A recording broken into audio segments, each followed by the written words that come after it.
Boa noite a todos, que todos sejam bem-vindos. Vamos pedir a Deus, a Jesus, ao Frei Fabiano e aos bons espíritos que nos cercam, para que os trabalhos desta noite se realizem em grande paz. Vamos também pedir a esses irmãos que levem as nossas melhores vibrações para aqueles que se encontram em grande sofrimento em nosso planeta. Aos nossos irmãos que sofrem nos hospitais, aos nossos irmãos que contraíram este terrível vírus que assola o nosso planeta, aos nossos irmãos que por falta de alimento não conseguem reagir, aos nossos irmãos que ainda se encontram cegos de ódios e de orgulho. Enfim, a todos os necessitados deste planeta, que o Mestre os socorra segundo as suas necessidades. Pai nosso, que estais nos céus, santificado seja o vosso nome. Venha a nós o teu reino, seja feita a tua vontade, assim na terra como no céu. Pão nosso de cada dia nos dai hoje. Perdoa, Pai, as nossas dívidas, que são tantas, assim como perdoamos aos nossos devedores. Não nos deixes cair em tentação, livra-nos de todo o mal, que assim seja. Graças a Deus, graças a Jesus. Bem, hoje nós trouxemos aqui o capítulo 27 do Evangelho segundo o Espiritismo. É o capítulo Pedi e Obtereis. Ele fala basicamente sobre a prece, que muitos de nós ainda não conseguiram dar a devida importância, mas a prece é muito importante. Então vamos lá. Qualidade da prece. Quando orardes, não vos assemelhais aos hipócritas que fingem orar ao ficarem de pé nas sinagogas e nas esquinas das ruas para serem vistos pelos homens. Ou seja, a prece é algo individual e algo muito entre nós e Deus. Eu vos digo em verdade que eles receberam sua recompensa, mas quando quiserdes orar, entrai para o vosso quarto, quer dizer, num local tranquilo, onde está apenas você e os bons espíritos. E com a porta fechada, orai a vosso Pai em segredo, e vosso Pai, que vê o que se passa em segredo, vos dará a recompensa. Não faleis muito em vossas preces, como fazem os pagãos, que pensam que é pela quantidade de palavras que são atendidos. Mas vos torneis semelhantes a eles. Não vos torneis semelhantes a eles, pois vosso Pai sabe o que tendes necessidade, mesmo antes de pedirdes a Ele. Claro, Deus, Jesus nos conhecem, até pelo nome. Quando vos apresentardes para orar, se tiverdes alguma coisa contra alguém, perdoai-lhe, a fim de que o vosso Pai, que está nos céus, perdoe também os vossos pecados. Se não lhes perdoardes, vosso Pai que estás nos céus, também não perdoará os vossos pecados. Ele também disse esta palavra a alguns que depositavam confiança neles mesmos, como sendo justos e desprezavam os outros. 2 homens subiram ao templo para orar. Um era fariseu e o outro publicano. O fariseu, estando de pé, orava assim para consigo mesmo: Meu Deus, eu vos rendo graças por não ser como o resto dos homens, que são ladrões, injustos, adúlteros, como é este publicano. Jejuo 2 vezes por semana e dou o dízimo de tudo o que possuo. O publicano, ao contrário, ficando distante, não ousava nem mesmo levantar os olhos para os céus. Mas batia no peito ao dizer: Meu Deus, tende piedade de mim, pois sou um pecador. Eu vos declaro que este retornou à sua casa justificado, e não o outro, pois todo aquele que se eleva será rebaixado, e todo aquele que se humilha será elevado. Então, não é a quantidade de palavras, mas é o sentimento da oração. As qualidades da prece são claramente definidas por Jesus. Quando orardes, disse: Não vos coloqueis em evidência, mas orai em segredo. Não aparentais orar muito, pois não é pela quantidade de palavras que sereis atendido, mas pela sinceridade delas. Antes de orardes, se tiverdes alguma coisa contra alguém, perdoai-lhes, pois a prece não será agradável a Deus, se não vier de um coração purificado de todo sentimento contrário à caridade. Enfim, orai com humildade como publicano, e não com orgulho como fariseu. Examinai vossas faltas, e não vossas qualidades. E se vos comparardes aos outros, procurai o que há de mal em vós. A eficiência da prece.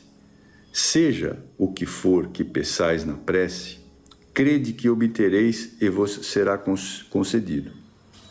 Há pessoas que contestam a eficiência da prece, baseando-se no fato de que, se Deus conhece nossas necessidades, não é necessário que as revelemos. Acrescentam ainda que, como tudo se encadeia no universo pelas leis eternas, nossas preces não podem mudar as leis de Deus. Sem dúvida alguma, há leis naturais e imutáveis que Deus não anulará conforme os caprichos de cada um de nós. Mas, daí a se acreditar que todas as circunstâncias da vida estejam submetidas ao que se usa chamar de fatalidade, há uma grande diferença. Se fosse assim, o homem seria apenas um instrumento passivo, sem livre-arbítrio e sem iniciativa. E nesse caso, só lhe restaria curvar a cabeça aos golpes dos acontecimentos, sem procurar evitá-los. Não tentaria procurar desviar-se dos perigos. No entanto, Deus deu ao homem a razão e a inteligência para utilizar-se delas. Deu-lhe a vontade para querer, a atividade para ser ativo. Porém, tendo o homem liberdade de ação em todos os sentidos, seus atos lhe acarretam para si e para os outros consequências conforme o que faça ou o que deixe de fazer. É por essa razão que certos acontecimentos acabam obrigatoriamente escapando ao que costumamos chamar de fatalidade, mas que em nada alteram a harmonia das leis universais, da mesma maneira que o avanço ou o retardamento dos ponteiros de um relógio não anulam a lei do movimento que rege o seu mecanismo. Deus pode, portanto, atender a alguns pedidos sem alterar a imutabilidade das leis que regem o conjunto, desde que se submetam à sua soberana vontade. Não há lógica em deduzir-se deste ensinamento: tudo aquilo que pedirdes pela prece vos será concedido, que basta pedir se obter. É injusto acusar a providência de não atender a todos os pedidos que lhe é feito, porque ele sabe melhor do que nós o que é para o nosso bem, né? Muitas vezes a gente pede situações que consideramos um grande benefício para nós, mas que se tornará um grande problema lá na frente. Nós não conseguimos enxergar um palmo além do nosso nariz. E os mensageiros de Deus e de Jesus sabem o que é bom para a gente. Por isso, muitas coisas nos são atendidas, muitas coisas não nos são atendidas, porque é para o nosso bem. E também existem muitas possibilidades que temos que passar por situações que temos que ter o aprendizado daquilo. É necessário passarmos algumas situações difíceis para aprendermos. Assim procede um pai sábio que recusa ao seu filho as coisas que lhe seriam prejudiciais. Geralmente o homem apenas vê o presente. Em vista disso, se o sofrimento é útil à sua felicidade futura, Deus o deixará sofrer, tal como o cirurgião deixa que o doente sofra as dores de uma operação que lhe trará a cura. Deus sempre lhe dará a coragem, a paciência e a resignação.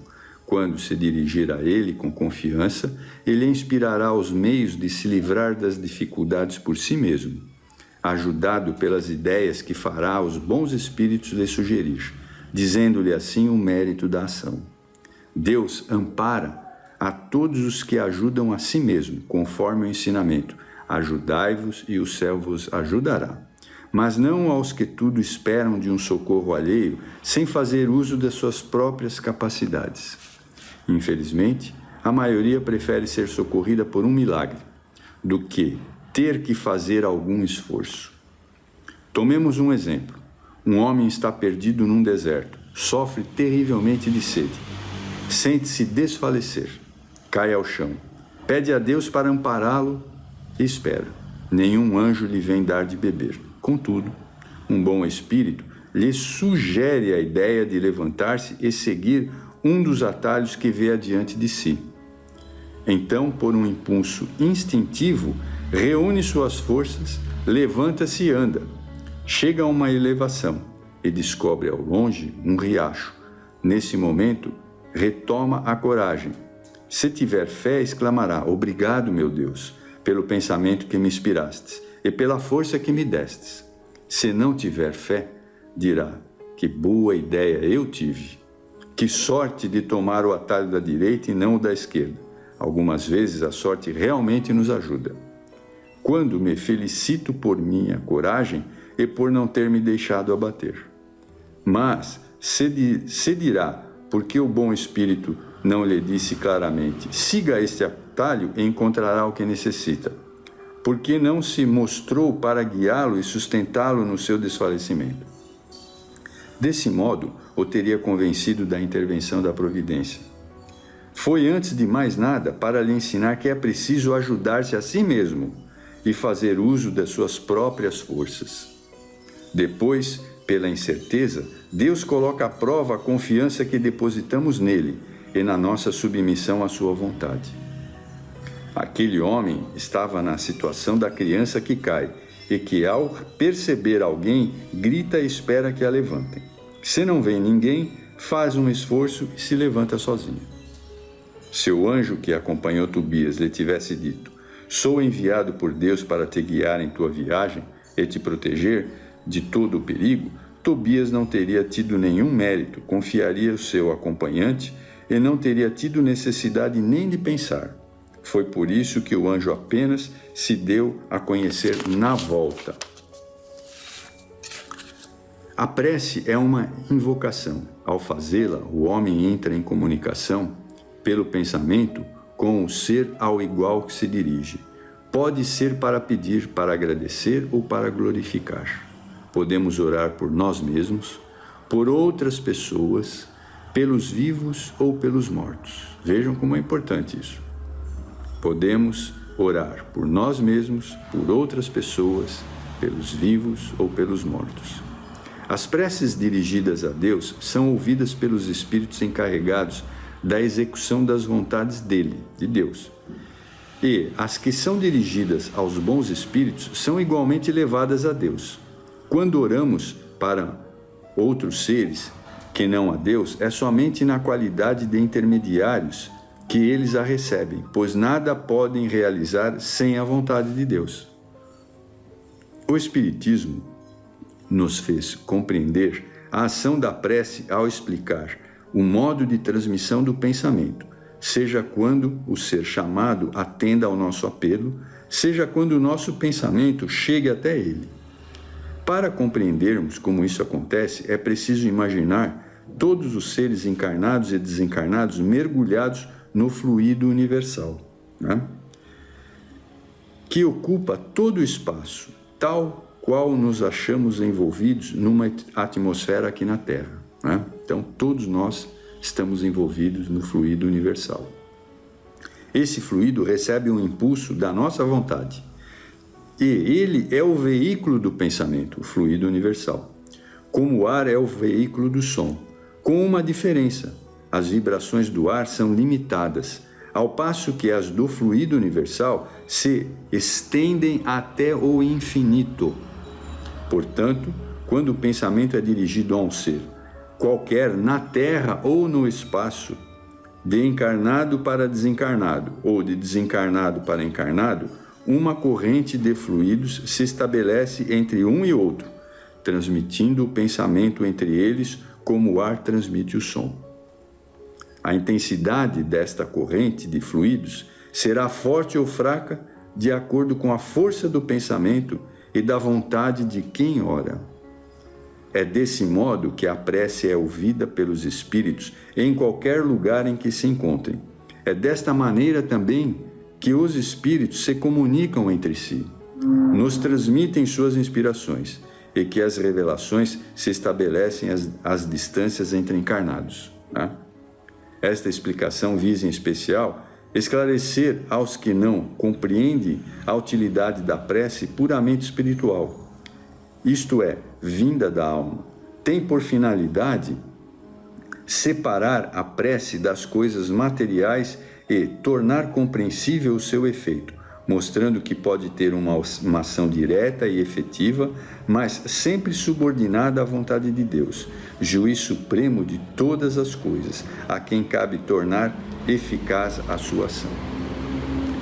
Então, vejam, pela experiência que nós temos tido aqui na casa de Fabiano, a prece é algo tão sublime, tão importante, que quando atendemos um espírito em estado bastante difícil, naquelas situações em que ele ainda se encontra revoltado por não saber o que está acontecendo, no momento em que fazemos a prece, esse espírito acaba se calando. Ele se cala em respeito à prece. E aquela prece é como um bálsamo para ele e faz com que ele se revigore. Então, todos nós devemos ter na prece uma situação muito interessante para cada um de nós. É através dela que nos ligamos aos planos mais altos. Então, façamos a prece sempre. Bem, agora, nesse momento, a Ana Rita vai dar continuidade aos nossos trabalhos desta noite. Eu desejo uma boa noite a todos e que a sessão continue em paz e tranquilidade, como sempre. Muito obrigado. Até mais.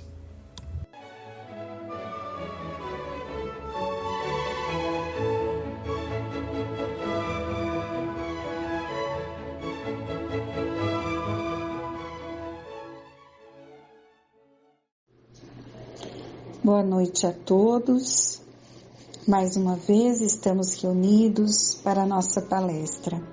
Momento muito gratificante para todos nós, porque é uma maneira de estarmos juntos.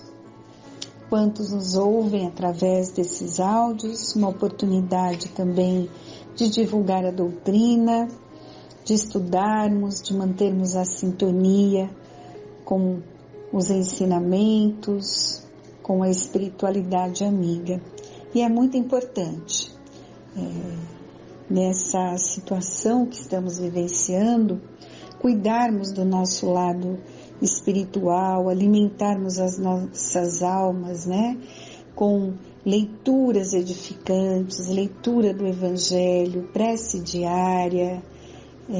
Aproveitemos, pelo menos o momento do dia, reservemos para estas atividades que são tão importantes, né? Nós temos as nossas tarefas do dia, nossas tribulações, muitas vezes uma correria total, né? Mas muito importante, uma meia horinha que nós acerenarmos o nosso coração para buscarmos os ensinamentos, isto nos trará muita força, né? Muita paz. Hoje eu vou falar um pouco sobre a importância do estudo, justamente a importância dessas leituras edificantes. Os benfeitores amigos não cansam de nos cobrar, né? A todos aqueles que frequentam uma determinada religião, e não seria diferente também na doutrina espírita, que todos os trabalhadores, os médiuns, estudem. Né? É a prece, o orai, vigiai e o estudo. Porque o estudo, ele traz todo o roteiro de que e como devemos fazer, né? Então, quem não estuda, o Emmanuel já falou isso, né? Em alguns dos seus livros, que o médium que não estuda é um barco à deriva. o ser humano fica à deriva, né? Ele não sabe direito o que está acontecendo, por que ele está sofrendo, o que ele tem que fazer.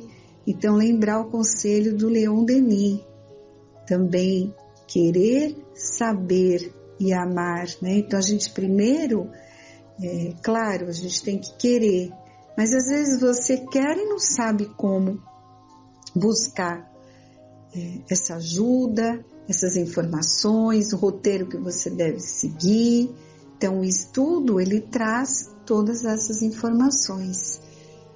Por isso, é tão importante, tão necessário no momento, né, de evolução que nós estamos. Somos espíritos imperfeitos, ainda com muitas imperfeições, em aprendizado, não sabemos tudo, e a gente precisa, sim, estudar, fazer leituras edificantes que nos acalmem, nos orientem.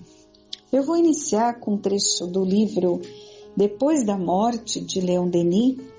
Ele tem um capítulo que ele fala sobre o estudo. E vejam que lindo como ele começa a falar. O estudo é a fonte de eternos e puros gozos. Liberta-nos das preocupações vulgares e faz-nos esquecer as tribulações da vida. Não é só, liberta-nos das preocupações vulgares e faz-nos esquecer as tribulações da vida. O livro é um amigo sincero que nos dá bons augúrios nas horas felizes, como nas ocasiões críticas. Mas nos referimos ao livro sério, útil, que instrui, consola, anima, e não ao livro frívolo, que diverte e muitas vezes desmoraliza. Ainda não nos compenetramos bem no verdadeiro caráter do bom livro.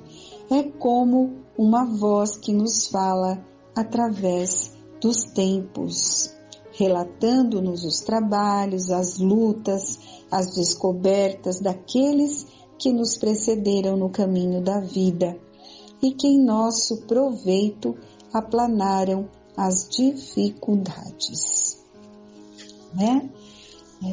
E é bem assim. Quantos estudiosos, filósofos, cientistas, né?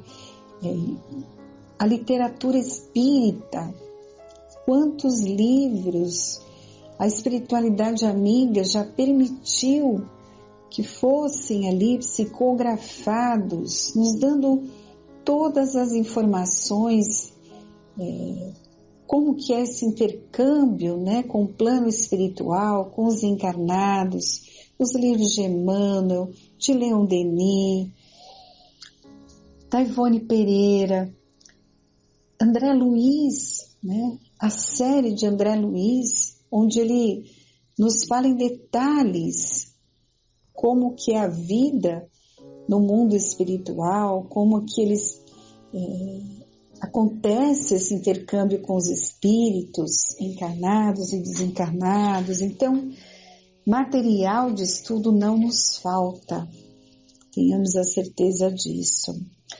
Mas saibamos, como ele diz aqui, escolher bons livros e habituemo-nos a viver no meio deles, em relação constante com os espíritos elevados.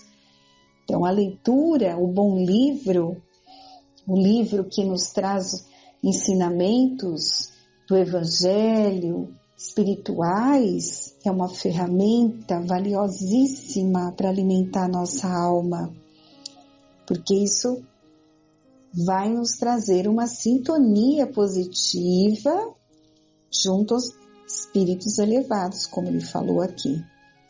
E rejeitemos com objetismo as obras pérfidas, escritas para lisonjear as paixões vis.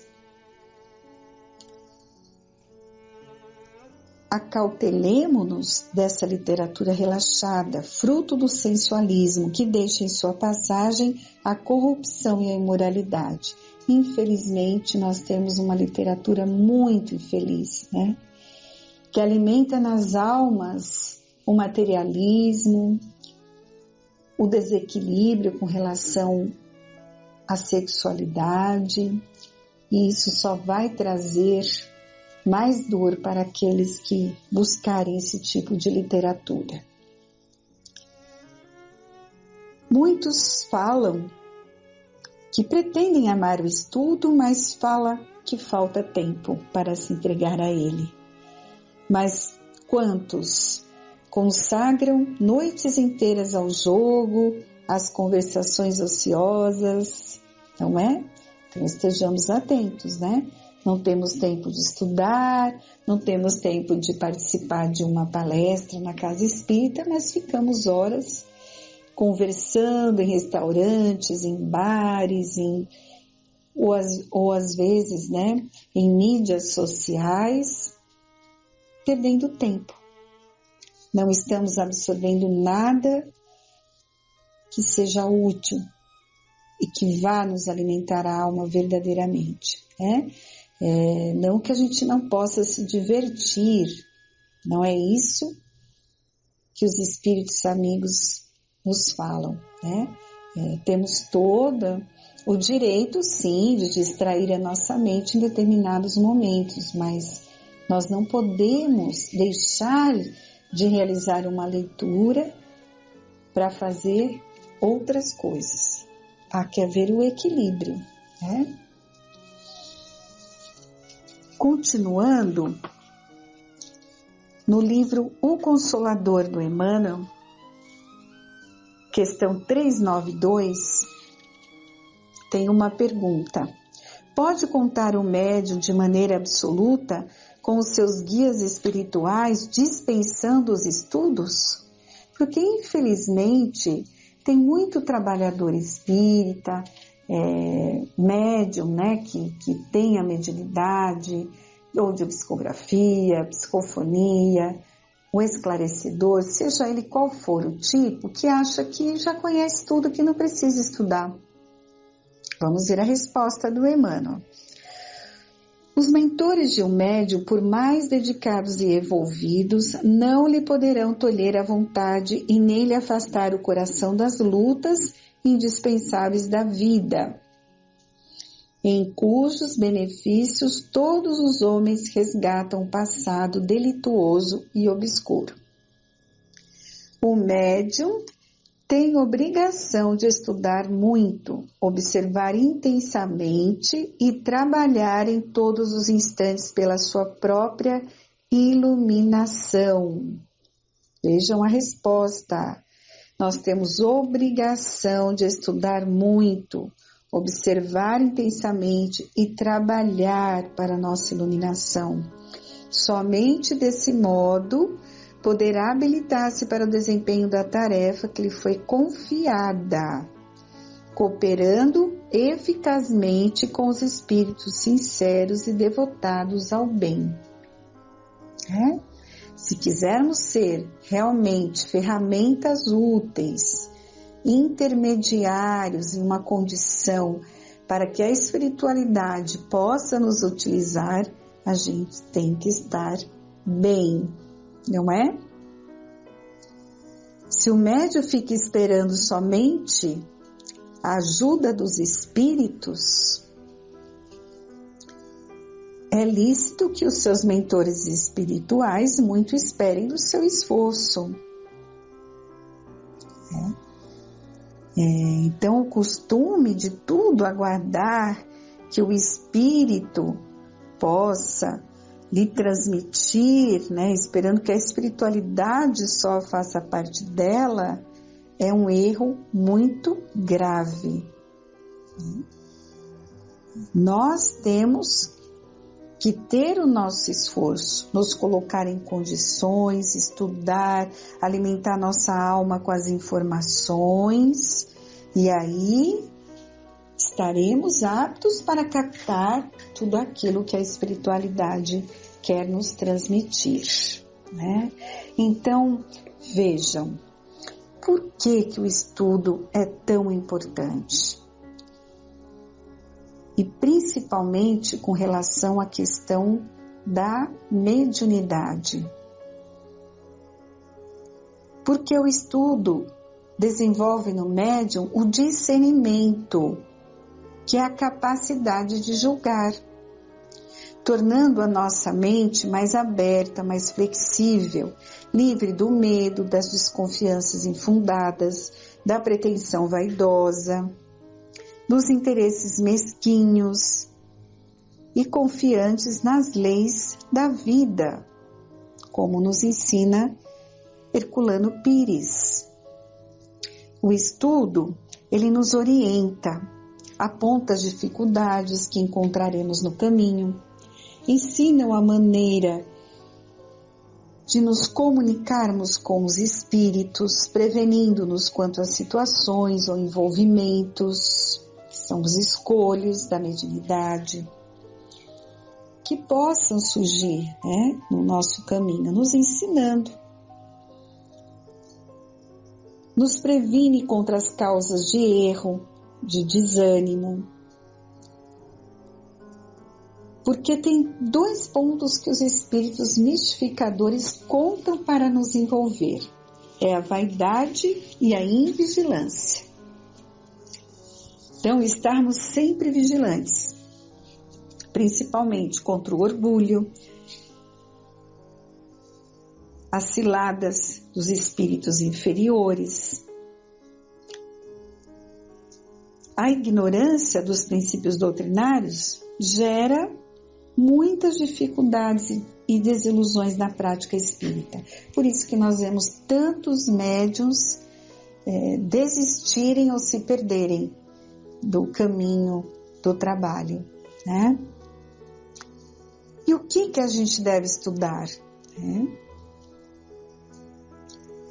A obra básica, fundamental, Evangelho, Livro dos Espíritos, Livro dos Médiuns, Céu e Inferno, a Gênese. E aí nós vamos completando, com todos os outros autores, como Herculano Pires, Leon Denis, Emmanuel, André Luiz, que completam a obra básica, ampliando todas as nossas informações, tanto na parte científica, filosófica, religiosa.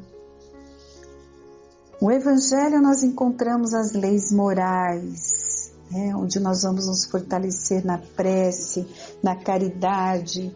No Livro dos Espíritos são os princípios básicos da doutrina espírita.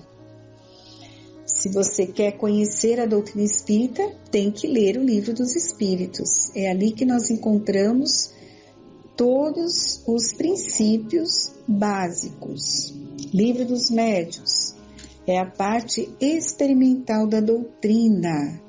Então ali a gente vai entender o que é a mediunidade, como usar, como conduzir essa mediunidade. O céu e o inferno, os problemas referentes às penas e aos gozos terrenos e futuros. É muito interessante. Fala do paraíso, do inferno, do purgatório. O livro A Gênese já trata dos problemas genésicos e da evolução física da Terra. Fala da formação do mundo, onde encontramos origem, princípio. E todos os outros autores complementam esses livros básicos de Allan Kardec.